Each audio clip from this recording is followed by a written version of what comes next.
보자마자 16번은 총을 든 스님입니다. 영어로는 The Monk and the Gun. 감독은 파우 초이닝 노르지 감독입니다. 이 한국의 한국의 경제 발전 모델이 압축 성장이죠. 경제의 압축 성장인 것처럼 부탄이라는 나라의 그 민주주의 정치의 압축 성장을 이룩할 수 있을지 질문하는 영화예요. 그러니까 이 자유민주주의라는 게 서구인한테는 르네상스 이래로 오랜 세월에 걸친 역사의 산물이지만 그거는 아주 소수 국가고 대부분은 서구라는 데가 되게 소수죠. 몇 명 안 되죠? 몇 개 안 되죠? 지구 국가 대부분에서는 수입품이죠. 한국도 수입품이고. 그래서 그러니까 이 질문은 굉장히 여러 나라에 영향을 미치는 그러니까 대중성이 있는 거죠. 그 대중성을 어느 정도 보장해야 하는 이제 영화의 장르의 특성인데 그게 근데 그 대중성이 어느 정도 보장돼 있지 않은가 그런 영역에서 특별한 그러니까 묘한 정치 영화니까 아주 좋은 장르를 만든 것 같아요. 그러니까 그 문제는 이제 그런데 이제 이거를 어떻게 수용해야 하고 평가해야 할지 좀 한참을 망설이게 됐는데 그거는 이 영화의 주제도 좀 그렇죠. 이 정치적인 영화, 그러니까 이런 민주주의의 이런 거에 관한 얘기 그런 영화들도 직접적으로 이렇게 다루는 경우가 거의 뭐라 그럴까 다큐멘터리나 무슨 정보 매체 홍보물 아니면 없는데 그것도 그렇지만 더 중요한 거는 더 혼란스러웠던 거는 메시지 전달 방식이 보통 우리는 이제 그 교육을 받은 게 서구 주류 문화 담론인데 그 주류 문화 담론의 학습 내용에 익숙한 관객이 쉽게 파악하기 어려운 그러니까 근대 교육에 주로 나도 지금 하고 있는 게 거의 근대 교육 방식인데 이런 침잠한 지식이라면 쉽게 해석하기 어려운 독특한 특성을 보여주고 있었어요. 그거를 어떻게 봐야 될지 몰라서 좀 혼란스러웠는데 그 설명을 하려고 합니다. 그러다 보니까 중동 영화가 생각이 났어요. 중동 영화라는 게 그 내 친구의 집은 어디인가 얼마 안 된 영화죠. 거기서부터 시작돼 갖고 쇼크를 줬는데 전 세계 영화계 그 이 여기의 특징은 그 근대인을 대표하는 주인공 영웅을 중심으로 하는 리얼리즘 서사가 보통 그 영화죠. 주인공이 나오고 그게 주인공이 어떻게 뭐 모험하고 뭐 어쩌고 그런 영화인데 이 중동 영화의 특징은 그렇지 않고 로케이션 지역에 뭐 그런 배우들도 별로 없으니까 마을 주민들 중 아마추어 배우들을 어느 정도 이제 근대 영화 장르에 익숙하게 해갖고 촬영하는 다큐멘터리 스타일의 방식을 주로 취하고 있어요. 그럼으로써 이 서구 근대의 개인 자아 중심의 인간관도 보여줄 뿐만 아니라 비서구 세계에서 더 보편적인 게 이 인간 관계 중심의 인간관이죠. 거기에 이 영화의 디제시스가 집중을 하게 되면서 이거는 서구 영화에 잘 없었던 거고 그다음에 결국은 또 이런 그 서구 중심에서 탈근대 시대적인 그런 세대가 되니까 오히려 더 선구적인 예술 작품이 되게 했던 게 중동 영화였어요. 그래서 서구 영화에 대한 담론의 하나의 모범이었던 사건이 있었는데 이 영화는 그런 중동 영화가 간 길을 일정 부분 따라가면서도 그 중동 영화 비슷한 방식으로 촬영을 했어요. 아마추어들을 동원해서 이 지금 앞에 말한 이 특성이 두 개가 잘 들어있는데 그런데 중동 영화는 하나의 못 벗어난다고 느껴졌던 게 영화 담당의 서구적인 문법. 그러니까 아무리 예술이라도 이 혼란스러운 세상에 궁극적으로는 논리적이고도 합리적으로 설명돼야 한다는 목표. 이거는 그대로 갖고 있는 것 같았어요. 그러니까 그걸 설명하려고 노력하는 그런 부담이 있었는 것 같은데 이 영화는 그것도 벗어버린 것 같아요. 전달이 어떻게 논리적으로, 궁극적으로, 합리적으로 전달이 되는다는 방식도 벗어나는 것 같아서 이 DJ 치스 전달 방식의 새로운 길을 열어낸 것 같은 느낌이었어요. 그럼 그게 뭐냐 하는 설명을 좀 한숨씩은 좀 길어지는데 그래서 국왕의 자발적인 퇴진, 이제 스스로 퇴진하고 근대 민주주의 정치 제도를 도입하겠다고 선언을 해요. 그 국왕이. 그러니까 그 소식을 듣고 그 이제 마을 동네에 부탄 대중불교죠. 큰 스님이 라디오로 들리는 소식을 듣고 자신의 수자에게 보름날 행사까지 총을 구해오라고 명령을 내려요. 이 총을 갖고 온다는 게 해외 관광객이 이 나라의 주요 수입원인 국가인데 그렇지만 총기 소지는 아주 외국인까지 성의 없이 지방 경찰이 수사하려고 할 정도로 민감한 사안이에요. 그래서 경찰들이 왔다 갔다 해요. 그런 소문을 듣고. 그럼에도 불구하고 모의 투표 총 얘기가 나오니까 벌써 경찰이 왔다 갔다 해요. 근데 이 모의 투표 참여 행사 참여를 독려하는 공무원들이 왔다 갔다 하는데 그 공무원들이 수자 스님이 긴 장총을 들고 어깨에 메고 탄약을 들고 돌아다니는 수자 스님을 같은 공무원인데도 전혀 의심하지 않아요. 총을 들고 다니고 눈에 뻔해 보이는데 우리도 이상한데 지금 보기에 큰 스님의 지시에 누구도 의문을 제기하지 않아요. 그것도 이상하단 말이죠. 어떻게 저렇게 큰 총을 들고 다니는데 사람들이 총을 왜 들고 다니냐 물어보긴 해요. 근데 아 스님이 지시했어요. 그러니까 그렇구나 그래요. 근데 아주 큰 총을 들고 다니는데 공무원들도 이런 내용을 잘 알고 있을 텐데 이런 그 민감한 사안이라는 거를 그러니까 이 합리적 담론의 논리 체계 수립을 중시하는 이 문자 중심의 근대적 사고 체계로는 쉽게 납득하기 어려운 큰 스님의 총기 학교 요구란 말이죠. 총을 왜 필요해 스님이? 그럴 텐데 그거에 대해서 마을 공동체의 대응 방식이요. 그 공무원들뿐만 아니라 다 그래요. 이 좀 납득이 좀 안 되고 그게 이렇게 안 중요해? 그게 괜찮은 거야? 뭐 이런 생각이 자꾸 들 정도로 그러니까 선불계의 불린 문자 인식 체계가 보편화한 세상살이이면은 아 스님이 뭐 그런 화두인가 보다 뭐 그런 식으로 그 좀 이상한 얘기 좀 가끔 하셔 뭐 그런 걸 뭐 하라 그래 뭐 이런 거 그런 걸 감안하지 않는다면 해석 이해 설명이 거의 불가능한 양상으로 전개가 돼요. 기본적으로 설명이 잘 안 되는 거죠. 그래서 이 영화가 다양한 영화제에서 상을 수상을 했는데 그거는 바로 지금 내가 말하고 있는 중동 영화가 열어놓은 이 서구적인 영화 담론 전달 방식 이 영화에 이르러서 언어 문자 차원을 넘어서 불교의 불린 문자 방식으로 확대 가능할지도 모르겠다. 그거가 이거 설득력이 어느 정도 있네. 이렇기 때문에 어느 정도 성공적으로 마련했다고 보이기 때문에 그런 판단이 들었기 때문에 내가 지금 얘기하는 것처럼 그렇기 때문에 상을 준 것 같아요. 이 이분법적인 극한 대립의 여야 투쟁 방식 이게 이제 대의민주주의 정치 체제죠. 우리가 지금 우리나라도 겪고 있는데 그런 그 문제점을 그걸 산출하게 되는 근대 자유민주주의 제도 그걸 설명을 이제 그렇게 해요.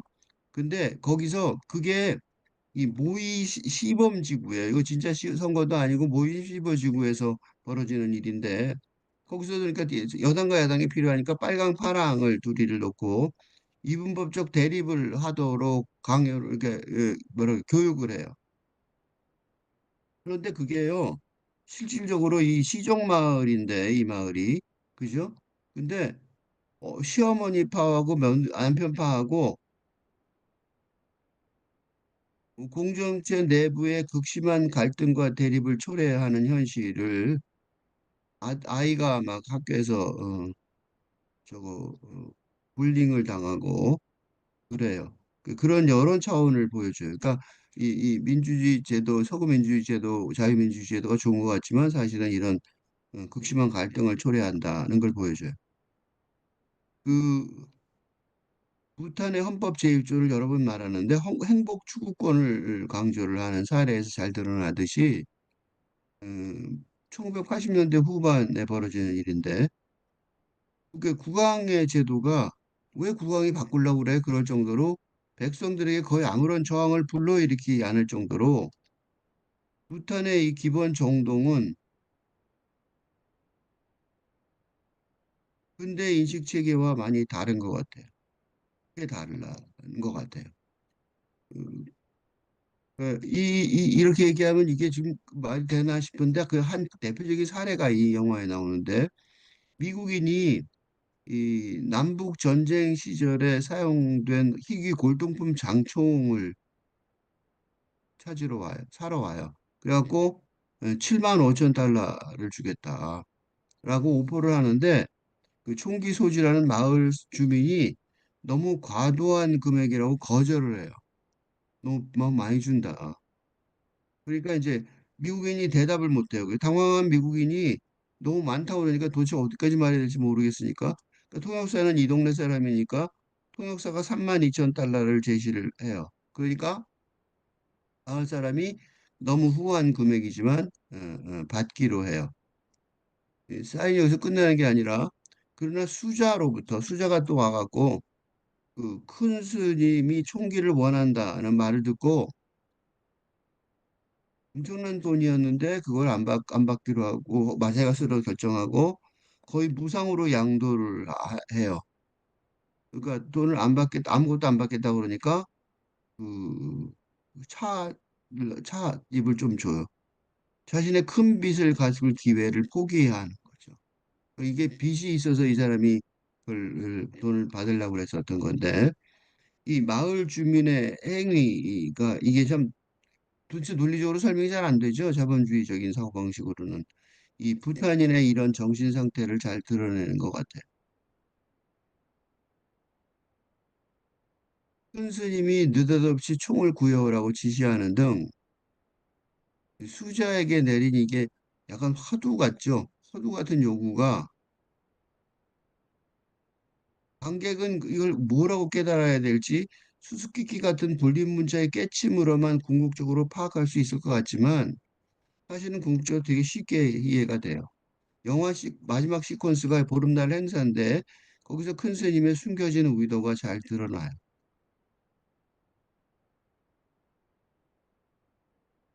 인터넷과 TV의 도입으로 이 007 영화가 나오는 장면이 있는데 그 개인을 영웅적으로 신성시하는 근대의 자아 담론 이게 이제 결국은 부탄 국민의 아까 그 정치적 갈등도 보여줬지만 그 개인 내면적인 평화를 혼란스럽게 할 가능성이 있기 때문이었어요. 최근 한국에서도 이 뼈저리게 느끼고 개헌 등을 통해 근본적인 변혁의 길을 모색하듯이 사실은 대의 민주주의 제도의 극한 대립을 유도하는 정치 제도의 폐해를 우리도 겪으니까 근원적으로 제거할 방법을 찾으려는 것이 스님의 의도였던 거죠. 그러니까 장난감일지라도 총이나 칼 등 대립과 투쟁의 원인이 될지 모를 살해 도구를 구덩이에 버리자고 제안을 하고 그래서 그걸 자발적으로 포기하겠다는 선언을 유도를 하면서 그걸 기념해서 마을 중심부에 탑이 하나 있는데 그 탑 옆에 또 하나의 탑을 건립하기로 주민 전체가 결의하게 하는 집회를 그게 이제 큰 스님이 보름날 주도한다고 했던 거예요. 그래서 그 총을 거기다 던지죠. 그러니까 이렇게 얘기하면 이렇게 얘기하고 비교가 어떻게 되냐면 이 영화의 또 하나의 매력은 이 자본주의의 뼛속 깊이 물든 근대 서구인하고 그의 협력자인 통역사라도 이 바보 같은 것 같죠? 총을 버리는 게. 이 정근대 중세의 부탄 마을 공동체의 평화 선언에 이 말이 틀렸으면 자기 뜻대로 가면 되는데 자신들의 총을 자발적으로 포기하는 지혜 외에는 난경을 빠져나갈 길이 없음을 깨닫게 하는 과정이 이 영화의 또 하나의 길이에요. 그러니까 일종의 담론 대결, 토론 상황인 거죠.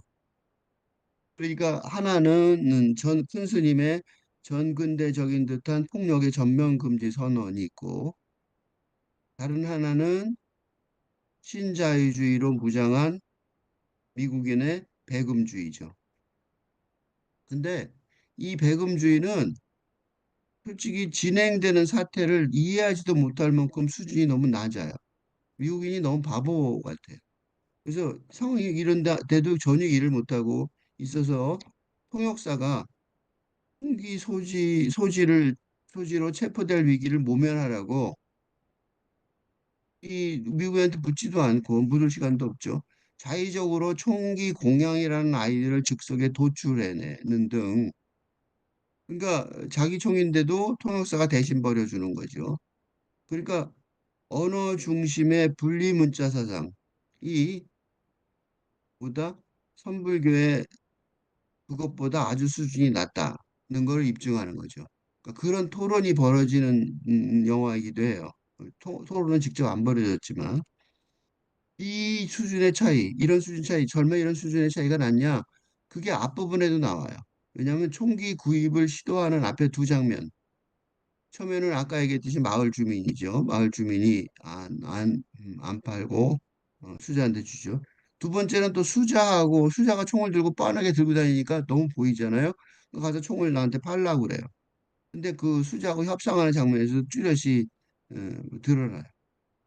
그리고 마지막 큰 스님과의 대면, 그 세 번째 말하자면 토론 협상인데 그거는 일반 대중이나 하근기의 스님이 신과 같은 경지의 격외선의 스님과 선문답하는 장면 같았어요. 그러니까 일반인들은 할 수 있는 게 없으니까 자기를 보시를 하죠. 돈을 내거나 뭘 한다, 봉사를 한단 말이죠. 자발적으로 소유 종기를 보시함으로써 왜 그러냐면 일반 대중이 하려는 거는 지옥행을 모면하려는 평신도의 위치이기 때문에 그런 건데 그것조차 통역사의 도움을 받아서 미국인이 확보를 하는 거죠. 만약에 그걸 그냥 어전쩡하게 이내 총인데 하고 있다가는 감옥에 갔겠죠. 그러니까 식민주의 제도를 식민 제국주의 시대를 벗어나려는 탈식민적인 노력이 보통은 이것만 얼핏 뭐라 그러냐 대단한 과업인 것처럼 얘기하는 경우가 많아요. 그런데 이 영화는 이걸 훨씬 뛰어넘은 것 같아요. 이 소소한 듯한 부탄 영화인데 그게 아니라 선불교 동양의 지혜가 자주적이고 주체적으로 탈근대 시대의 삶에 적용하는 작업이 인류의 미래를 실질적으로 구축하는 일이 되리라는 예감이 드는 영화예요. 앞으로 이런 미래가 어, 더 중요하겠다. 이 동양적 이런 지혜를 가진 미래가 그런 생각이 들게 하는 영화예요. 그러니까 선거 과정을 교육하는 이제 부탄 공무원이 뒤에 우연히 미국인 뒤에 앉아 있다가 미국인한테 민주주의 과정을 추가하고 학습하고 싶다. 자기도 민주주의를 진짜는 모르겠으니까. 말하듯이 이식 문화에는 근본적인 열등의식이 있어요. 내가 알지도 못하는 문화를 공부하고 있는 거니까. 그러나 이 영화는 지우개를 둘러싼 에피소드, 지우개 하나도 굉장히 귀한 거죠. 그 공무원도 지우개를 애한테 빌려줘서 도로 받을 지경이죠. 부탄인이 가난하기 때문에 너무 가난하게 나오죠. 그래서 더더욱 감지할 수 없지만 그러니까 감지하기 쉽지가 않아요. 그렇지만 당당함을 아주 자주 느낄 수 있어요. 저렇게 가난한데 또 반대적으로 저렇게 아주 당당하구나 그런 느낌이 들었어요. 그런 느낌을 아주 많이 들어요. 그래서 굉장히 그 장면이 밝아요. 꼭 지우개도 하나도 없이 사는데. 서구 근대 사상이 가르쳐주는 인간의 존엄성과는 결이 결정적으로 다른 자존감에서 나오는 당당함이 보이는데 이게 이 영화의 고귀한 성취 같아 보여요. 일본 영화와 홍콩 영화, 중동 영화, 한국 영화가 이렇게 아시아 영화들이 계속해서 성취를 해와서 세계에 영향을 미쳤는데 부탄 영화의 이런 성과 그러니까 피식민 지배 피식민 제국주의라는 근세사에도 불구하고 문화적인 전통에서 어느 틈엔가 뿜어져 나오는 당당함을 이제는 영화 장르에서뿐만 아니라 현실의 삶에서 되찾고 다시는 잃어버리지 않도록 함께 노력했으면 하는 심정이 생겼고 그래서 이 교수 영화 보자마자 해서 길게 읽었습니다. 이거는 별을 두 개를 주고 싶어요.